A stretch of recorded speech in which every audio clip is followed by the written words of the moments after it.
আকবর নাকি গত জন্মে ব্রাহ্মণ ছিল, একটা অপরাধে তার পরের জন্মে সে মুসলমান হয়েছে।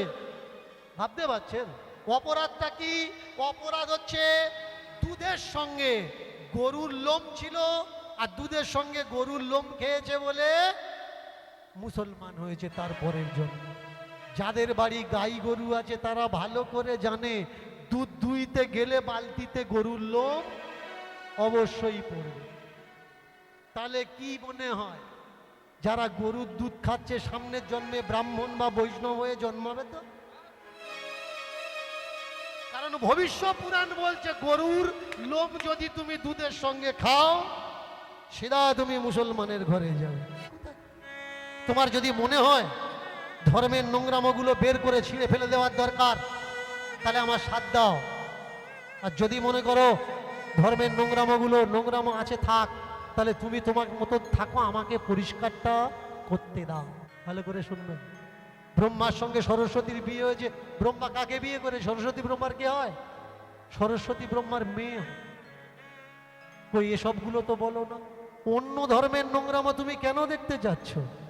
নিজের ধর্মে এত নোংরা পড়ে আছে যে গামছা পরে নামতেও ভয় হবে। এসো না আমরা সবাই মিলে পরিষ্কার করি। পিতামহ ব্রহ্মাকে যারা যে ধর্মগ্রন্থে গালাগালি করছে সেই গালাগালিগুলো আমরা ছিঁড়ে ফেলে দিই।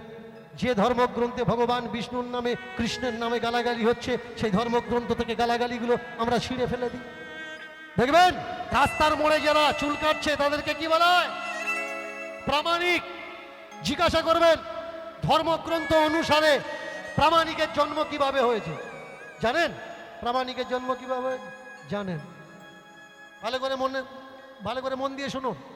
ধর্মসংজ্ঞা গ্রন্থের নাম ধর্মসংজ্ঞা, সেখানে উল্লেখ আছে বৈশ্যের স্ত্রীর গর্ভে ব্রাহ্মণের ঔরসে। ভালো করে শুনুন। আরে বৈশ্যের স্ত্রীর গর্ভে ব্রাহ্মণের ঔরসে প্রামাণিকের জন্ম। এবারে বলুন তো, কেউ যদি প্রামাণিককে বলে তোরা তো বেজম্মা, অন্য লোক এসে তোর মায়ের কাছে রাত্রি বাস করে তোদের জন্ম দিয়েছে, প্রমাণ ধর্মসংজ্ঞা গ্রন্থ। বলুন এই কথাটা কি ভালো কথা? না, পুরো প্রামাণিক সমাজকে কলঙ্ক লাগানোর জন্য কিছু পদ মানুষ এই গ্রন্থ লিখেছে। এটা ছিঁড়ে ফেলে দেওয়ার দরকার। শুধু তাই নয়, যারা নিজেদেরকে ক্ষত্রিয় বলে দাবি করছে যে আমরা ক্ষত্রিয়, আমরা পৌণ্ড ক্ষত্রিয়, জানেন ক্ষত্রিয়ের কিভাবে জন্ম হয়েছে? জানেন না? না, পড়ে নেবেন মহাভারত। পরশুরাম একবিংশতিবার ধরাকে নিষ্ক্ষত্রিয় করেছে। পরশুরাম একবিংশতিবার ধরাকে নিষ্ক্ষত্রিয় করেছে। তারপরেও আজকে যারা ক্ষত্রিয় বলে দাবি করছে আমরা ক্ষত্রিয়ের সন্তান, এই ক্ষত্রিয়ের জন্ম কিভাবে হয়েছে? মহাভারত বলছে ক্ষত্রিয় স্ত্রীদের কাছে ব্রাহ্মণরা গিয়ে যে পুত্র সন্তান উৎপাদন করেছে তারা হচ্ছে পৌণ্ড ক্ষত্রিয়। এবার বলুন এ কথাটা কি ভালো? দীনকৃষ্ণ ঠাকুর কি করছে? এই ধর্মের নোংরামোগুলো টেনে ছিঁড়ে ফেলার চেষ্টা করছে। যারা আমাদের জন্মকে দাগ লাগাচ্ছে, যারা আমাদের শাস্ত্রকে দাগ লাগাচ্ছে, যারা আমাদের সমাজকে দোষারোপ করছে, সেই সব দাগগুলো ধুয়ে মুছে দেওয়ার জন্যে দীনকৃষ্ণ ঠাকুর চিৎকার করছে। তোমার বাড়ির উঠোনে দাঁড়িয়ে এখনো পর্যন্ত যদি তোমার চোখ না খোলে তাহলে তোমার জন্ম নেওয়া বৃথা। যে কাজ তুমি করতে পারছো না করো না। কাজ না করাটাও একটা কর্ম, কিন্তু যে করছে তাকে যেন বাধা দিও না। মন দিয়ে শোনো, ভগবান শ্রীকৃষ্ণ আমরা মুসলমানদের দোষারোপ করছি যে ওরা চাচাতো ভাই বোনে, খালাতো ভাই বোনে, মামাতো ভাই বোনে, চাচাতো ভাই বোনে বিয়ে করে, ভাই বোনকে বিয়ে করে। আচ্ছা, অর্জুন কৃষ্ণের বোন সুভদ্রাকে বিয়ে করেছে, কি হয়? মামাতো পিস্তুতো ভাই বোন। ধর্মগ্রন্থ কখনো পড়ো? দেখেছো কখনো ধর্মগ্রন্থ? কিছু ধর্মগুরুরা আছে মুসলমানদের ভিতরেও, কিছু ধর্মগুরুরা আছে আমাদের সনাতন ধর্মের ভিতরেও। এরা 24টা ঘন্টা মুসলমানদের ধর্মগুরুরা তাদের কানে মন্ত্র দিচ্ছে, কাফের মানে হিন্দু, হিন্দু মানে কাফের। আর হিন্দুদের ধর্মগুরুরা তারা কানে ফুসফুসানি দিচ্ছে, দাড়ি টুপি আছেই মানে ওরা টেররিস্ট না ভাই, এটা একটা মতপথ মাত্র। ধর্মগুরুরা রাজনৈতিক প্রেক্ষাপট এরা কখনো চাচ্ছে না হিন্দু মুসলমান ভারতবর্ষে এক হয়ে থাকুক। কেন? এরা জানে হিন্দু আর মুসলমান যদি এক হয়ে যায়, আর যেদিন আমাদের পিছন থেকে গদি সরে যাবে ভাই, সেদিন আমাদের সত্য সামনে চলে আসবে, আর এই দেশ উন্নতি হবে। ধর্মগ্রন্থে শাস্ত্রগ্রন্থে ভালো করে পড়ে দেখে নেবেন। কলিকে আমরা জানতে পারি কোন গ্রন্থ থেকে? কলিকে যে আমরা জানতে পারছি কোন গ্রন্থ থেকে জানতে পারছি? ভবিষ্য পুরাণ। কল্কি অবতার হবে, সেই কল্কি অবতার দুষ্টদের দমন করবে আর সাধুদের মান সম্মান বাঁচাবে। ভালো করে শুনুন, এই পুরাণটার নাম কি? ভবিষ্য পুরাণ। লিখেছে কে? ব্যাসদেব। ব্যাসদেব কোন সময় জন্মেছিল? ব্যাসদেব জন্মেছিল দ্বাপর যুগে। এই পুরাণ কে লিখেছে? ব্যাসদেব লিখেছে। তাহলে এই ভবিষ্য পুরাণে বলুন তো আকবর আর ভিক্টোরিয়া, রানী ভিক্টোরিয়ার কথা উল্লেখ কি করে হয়? আকবরকে মুসলমানদের নবাব, রানী ভিক্টোরিয়াকে ভারতবর্ষের রানী ছিল ইংরেজ। তাহলে ভবিষ্য পুরাণে এদের দুজনের নাম লেখা আছে। এবার বলুন ভবিষ্য পুরাণ লিখেছে কোন সময়? দ্বাপর যুগে নাকি যে সময় আকবর ছিল সেই সময়? আগে বুঝতে হবে, এরা তো আকবরকে নিজের ভাই বানিয়ে দিয়েছে। কিরকম? ভবিষ্য পুরাণ বলছে আকবর নাকি গত জন্মে ব্রাহ্মণ ছিল। জোচ্চুরিটা বুঝতে পারছেন? যারা শক্তিতে থাকে, যখন ইংরেজ ছিল এরা তাদের গিয়ে পায়ে তেল লাগিয়েছিল, যখন মুসলমান নবাবরা ছিল তখন তাদের এরা ভাই বানিয়েছে। শুধু তাই নয়, বাড়ির মেয়েদের এদের বিয়ে দিয়েছে। ইতিহাস প্রমাণ, এটা আমার মুখের কথা নয়। বুদ্ধিমান কারা? যারা চুপ করে থাকে আর সমাজের সঙ্গে তাল মিলিয়ে চলে, এরা হচ্ছে বুদ্ধিমান। আর তোমার সঙ্গে আর একজনের মারপিট লাগিয়ে দেয়, তাদেরকে বলা হয় বুদ্ধিমান। বলো তো আকবরকে ভবিষ্য পুরাণে বলা হলো আকবর নাকি গত জন্মে ব্রাহ্মণ ছিল, একটা অপরাধে তার পরের জন্মে সে মুসলমান হয়েছে। ভাবতে পারছেন অপরাধটা কি? অপরাধ হচ্ছে দুধের সঙ্গে গরুর লোম ছিল, আর দুধের সঙ্গে গরুর লোম খেয়েছে বলে মুসলমান হয়েছে তার পরের জন্ম। যাদের বাড়ি গাই গরু আছে তারা ভালো করে জানে দুধ দুইতে গেলে বালতিতে গরুর লোম অবশ্যই পড়বে। তাহলে কি মনে হয় যারা গরুর দুধ খাচ্ছে সামনের জন্মে ব্রাহ্মণ বা বৈষ্ণব হয়ে জন্মাবে? তো কারণ ভবিষ্য পুরাণ বলছে গরুর লোম যদি তুমি দুধের সঙ্গে খাও সেটা তুমি মুসলমানের ঘরে যাবে। এই ধর্মগ্রন্থ শাস্ত্র গ্রন্থ এ কিচ্ছু নয়, শুধুমাত্র তোমাকে বোকা বানানোর জন্যে লেখা হয়েছে, যাতে তুমি সত্যটা না জানতে। শাস্ত্রগ্রন্থে প্রমাণ দেওয়া হলো সূর্যগ্রহণ কি করে হয়, চন্দ্রগ্রহণ কি করে হয়। ধর্মগ্রন্থ বলছে রাহু কেতু গিলে নেয়, তারপরে চন্দ্রগ্রহণ সূর্যগ্রহণ হয়। না ভাই, রাহু কেতু গেলার জন্য হয় না। চাঁদ, সূর্য আর পৃথিবী, সূর্য এক জায়গায় দাঁড়িয়ে আছে, চন্দ্র আর পৃথিবী ঘূর্ণায়মানের ফলে মাঝখানে যে আসে তার ছায়া, চাঁদ যদি আসে আর পৃথিবী যদি এদিকে থাকে তাহলে চাঁদের ছায়া যখন পৃথিবীর উপরে পড়ে তখন সূর্যকে আর দেখা যায় না, তখন বলা হচ্ছে সূর্যগ্রহণ। এই হচ্ছে সূর্য, এই পৃথিবী, পৃথিবীর ছায়া যখন গিয়ে পড়ছে চাঁদের উপরে তাকে বলা হচ্ছে চন্দ্রগ্রহণ। তাহলে ওই সমুদ্র মন্থনের গল্পটা এ তো মিথ্যে কথা। রাহু কেতুর অমৃত খাওয়া এটা তাহলে তো মিথ্যে কথা। চন্দ্র সূর্যকে বলে দেওয়া তাহলে তো এটা মিথ্যে কথা। এর জন্যে বাবা সাহেব বলেছেন লেখাপড়া শেখো, তাহলে তুমি কলম ধরবে, বন্দুক ধরবে না। বন্দুকের যত না শক্তি আছে তার থেকে বেশি শক্তি আছে কাগজ কলম আর কালিতে। এর জন্য পড়াশোনা করো, শিক্ষিত হও। শিক্ষিত না হলে সত্য মিথ্যা তুমি বুঝতে পারবে না। আর তা না হলে বটগাছের মাথায়, বটগাছের গোড়ায় একটা পাথরে সিঁদুর দেওয়া থাকবে, আর সেখানে একজন বসে থাকবে আর বলবে এটা মা চণ্ডী, 501 টাকা দাও, তোমার মনস্কামনা পূর্ণ হবে। তুমি 501 টাকা দিয়ে গাধার নাম করে আর চলে আসবে। কিন্তু বাড়িতে বাবা যখন বলবে বাবা 10 টাকা টাকা দে না, হরলিক্স খাবো, শুধু খাই খাই।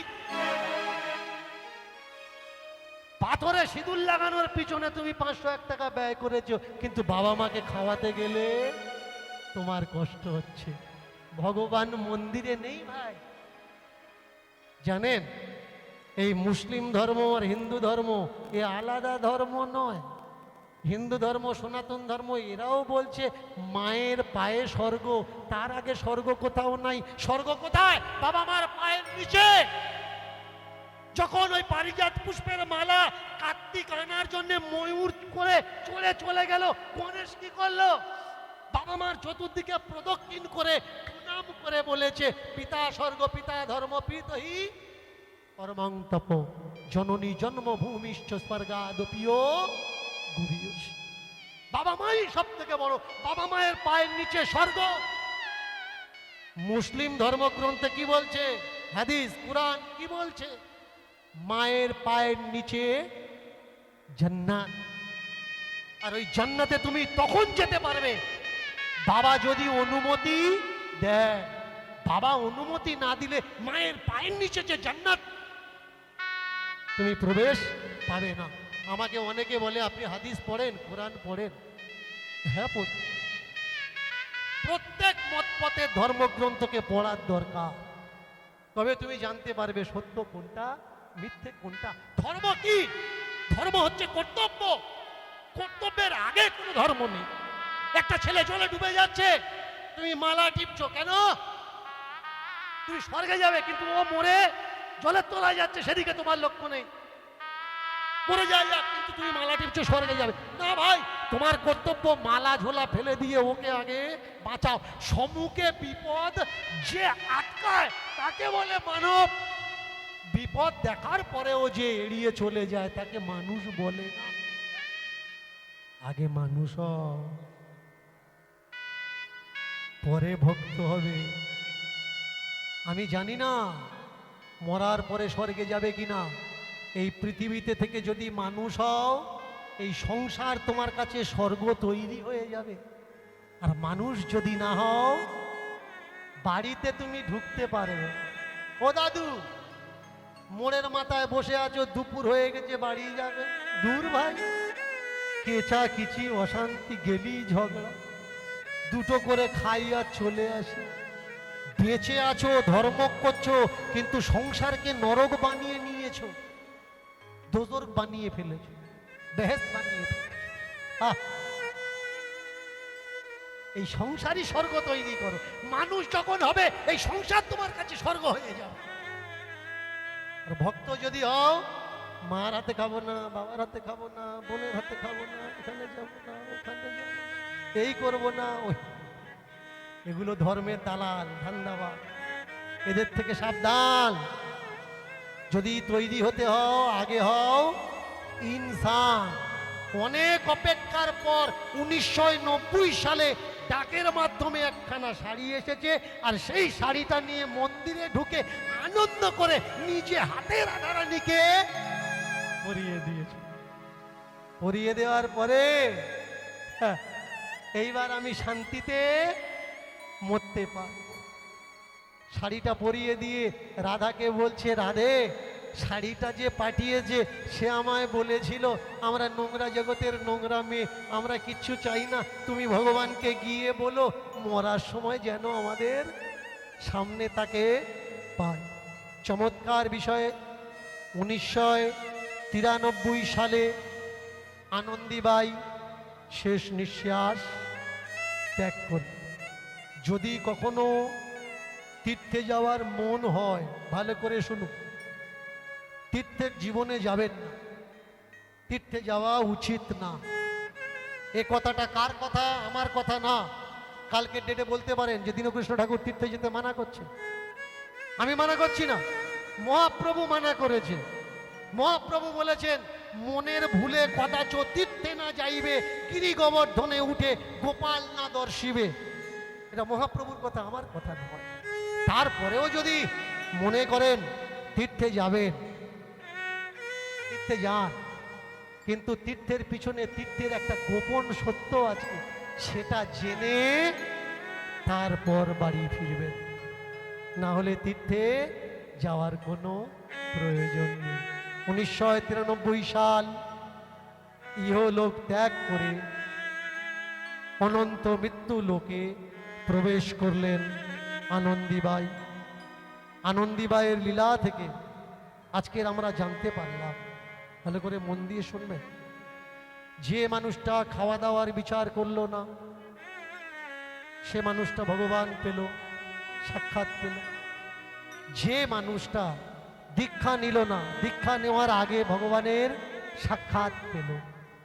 তাহলে আপনি, আমি, আমরা কেন এই ধর্মের দালালের ধান্দাবাজদের পায়ে পড়ে, খপ্পরে পড়ে আমাদের জীবনটা বরবাদ করছি?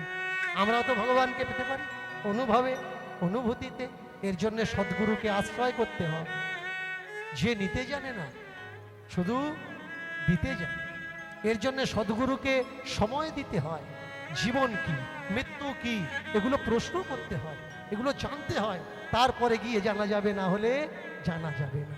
আসুন আজকের এই শুভ লগ্নে আনন্দীবাইয়ের অন্তিম যাত্রার সঙ্গে সঙ্গে আমরাও আজকের কীর্তনের বিশ্রাম জানিয়ে আমরাও যে যার গন্তব্যে যাত্রা করব। আর আপনারা যারা দূর দূরান্ত থেকে এসেছেন, প্রসাদ বিতরণ হবে, প্রসাদ নেবেন, আর আপনারা নিজে নিজের পথে অবলম্বন করবেন। এই অন্তিম লগ্নে একটা মিলন গীত, তারপরে আমরা যে যার মতো যে যার গন্তব্যে ফিরে যাব। প্রেম সে দুটো হাত উত্তোলন করে बोलो राधा रानी जी की जय, राधा रानी जी की जय, राधा रानी जी की जय। आज शुभ क्षणे शुभ दिने एसो ना भाई एक হয়ে যাই।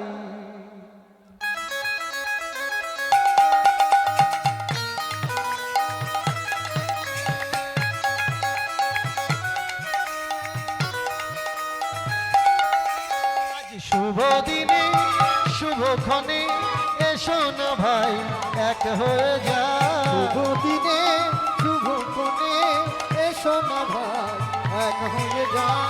শুভ দিনে শুভ ক্ষণে এসো না ভাই এক হয়ে যায়। শুভ দিনে শুভ ক্ষণে এসো না ভাই এক হয়ে যায়। সবার আগে মানব ধর্ম, আর সব থেকে বড় মানব কর্ম। সবার আগে ধর্ম, সবার আগে মানব ধর্ম, বড় সব থেকে মানব কর্ম।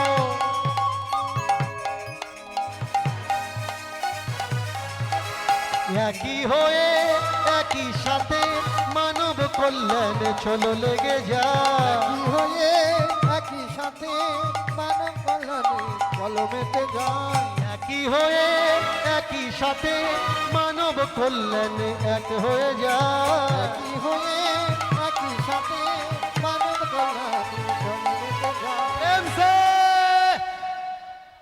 যারা এসেছেন এবং এই শব্দযোগের মাধ্যমে এই শব্দটা যত দূরে পৌঁছাচ্ছে একটু মন দিয়ে শুনবেন।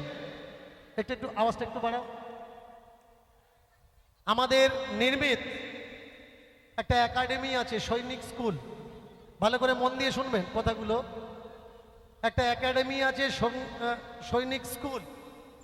তো যারা মাধ্যমিক উচ্চ মাধ্যমিক পর্যন্ত পড়াশোনা করেছেন, পুলিশ লাইনে এবং সৈনিক লাইনে অনেকগুলো পদ থাকে। সেই পদের জন্যে যারা সৈনিক এবং পুলিশ লাইনে চাকরি করতে চান, শুধু তাই নয়, এই লাইনে আবার নার্সিং, এদেরও কোর্স আছে। তো যারা যারা চান যে লেখাপড়া করেছি বাড়িতে থাকবো না, যোগাযোগ করবেন। খুব কম খরচের মাধ্যমে আমরা আমাদের স্কুলে থাকা খাওয়া দিয়ে সেই সব বাচ্চাদের ট্রেন করি এবং চাকরির ইন্টারভিউ পর্যন্ত আমরা তাদেরকে পৌঁছে দিই। এবার প্রেমসে যারা মনে করেন নিজের ছেলে মেয়েকে এগিয়ে দেবেন অবশ্যই যোগাযোগ করবেন, আমি ফোন নাম্বার দিয়ে যাব, ফোনে কথা বলে নেবেন। দুটো হাত তুলে প্রেমসে